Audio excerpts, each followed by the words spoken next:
लग्न ठरलं thanks to Marathi matrimony. लग्न म्हणजे मराठी मॅट्रिमनी, विश्वासाची 26 वर्ष, लाखो सुखी दाम्पत्य। डाउनलोड करा मराठी मॅट्रिमनी। जिल्ह्यात काल झालेल्या वादळी वाऱ्यासह पावसाने शेती पिकांचं अतोनात नुकसान झालंय। केज तालुक्यातील केळीच्या बागांचं देखील मोठं नुकसान झालंय। माझ्यासोबत केळी उत्पादक शेतकरी आहेत।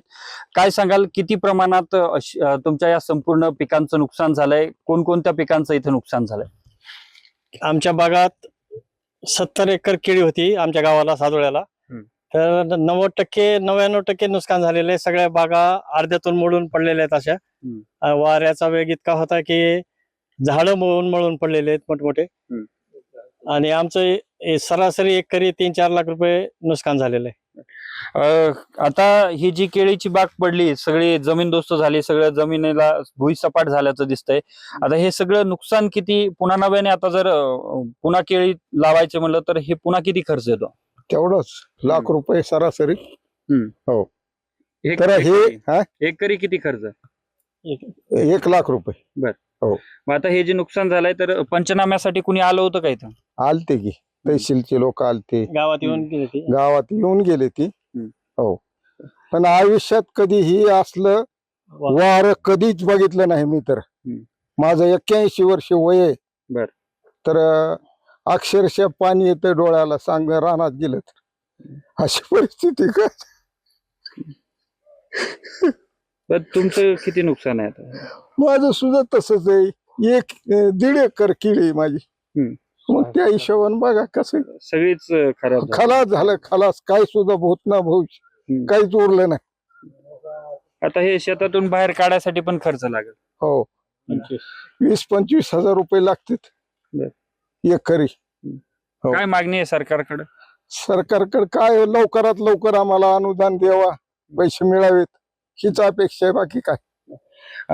काय नेमकं आता इथं नुकसान झाल्याचं दिसतंय? शेतामध्ये लोक आले होते का आणि पंचनामे झालेत का? मग पंचनामे करण्यासाठी जे आहेत प्रशासनाचे टीम आली होती, पण जे आहे प्रत्येक ही जी शेत आहे आमच्या, ह्या शेतामध्ये तर आले नाहीत। काही ठिकाणी बघितलंय, पण पंचनामे करण्याची गरजच नाही, कारण 100% नुकसान आहे, दिसतंय।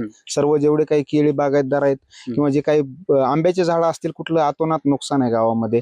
पत्रे पडलेले आहेत, भिंती पडल्यात, एवढ्या भिंती पडल्यात की, आणि हवेचा वेग जो असा होता की जसं आत्ताच आमचे आजोबा बोलले त्या पद्धतीनं 100 ते 150 किलोमीटर प्रति तास या वेगानं हवा होती। कुठंच काहीच राहील ना, आंबे असतील, फळबाग असतील, सगळं जमीनदोस्त झालेले आहे। आता काय मागणी असेल?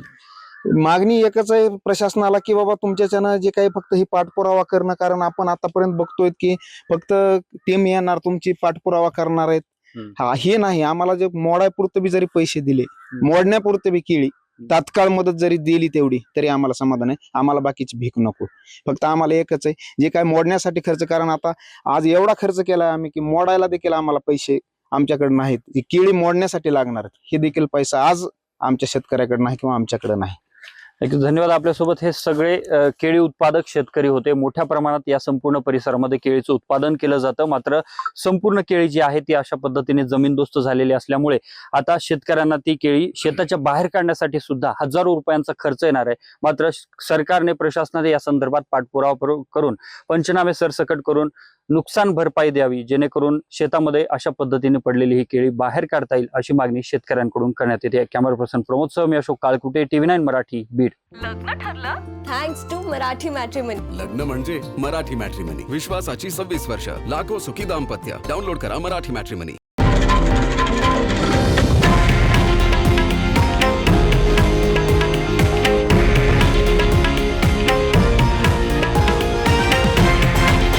हे आहे देशातील नंबर 1 न्यूज नेटवर्क आणि आपण पाहत आहात TV9 मराठी, एकमेव।